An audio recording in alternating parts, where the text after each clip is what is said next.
Hello everyone, প্রথম দিন আজকে অলরেডি আমি শুরু করে দিয়েছি। আজকে প্রথম দিন একটু লেট হয়েছে, প্রায় 6:45 বাজে। প্রথম দিন লেট হলে কোনো সমস্যা নাই, কিন্তু রেগুলারিটি মেনটেন করতে হবে। 1-2 দিন লেট হবে, এটা কোনো অসুবিধা নাই, কিন্তু রেগুলারিটিটা মেনটেন করাটা খুব জরুরি।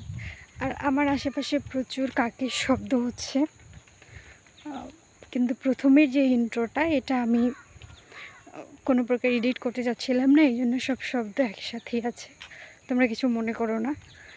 এরপর থেকে আর কোনো সাউন্ড ওইরকমভাবে পাওয়া যাবে না। তো চলো শুরু করা যাক।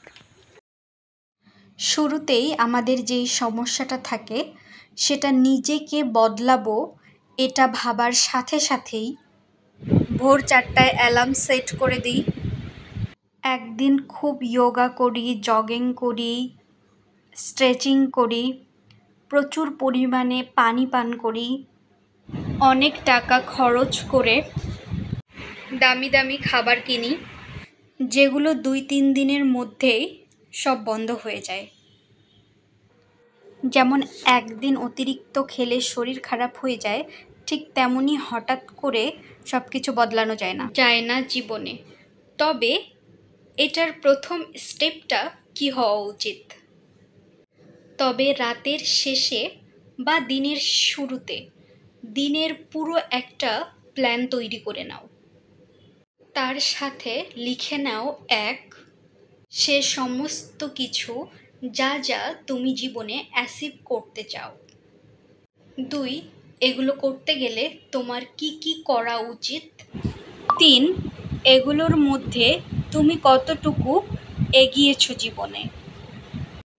দেখবে এটা করার পর তোমার মনে হবে যে তোমার জীবনে কত কিছু করার বাকি। তুমি বুঝবে অন্যের উপর দোষ দিয়ে, এক্সকিউজ দিয়ে তুমি তোমার গোল থেকে কতটা পিছিয়ে গিয়েছো। যাই হোক, আজকে অনেক কথা বললাম। প্রথম দিনে এভাবে শুরু করার চেষ্টা করো, ইনশাল্লাহ অবশ্যই ভালো হবে। আর সব কিছু শুরু করার আগে তোমার আশপাশটা ভীষণ পরিষ্কার এবং পরিপাটি করে রাখবা, যেন তোমার ফোকাস অলওয়েজ ভালো থাকে।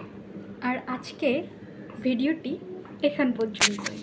এটাই ছিল এই সিরিজের প্রথম দিনের ভিডিও। তোমাদের যদি ভালো লাগে অবশ্যই চ্যানেলটি সাবস্ক্রাইব করে আমার পাশে থাকবে এবং কমেন্ট বক্সে জানাতে ভুলবে না ভিডিওটি কেমন লেগেছে। আর যদি তোমরাও শুরু করো সেটাও জানাতে ভুলবে না। আল্লাহ হাফিজ।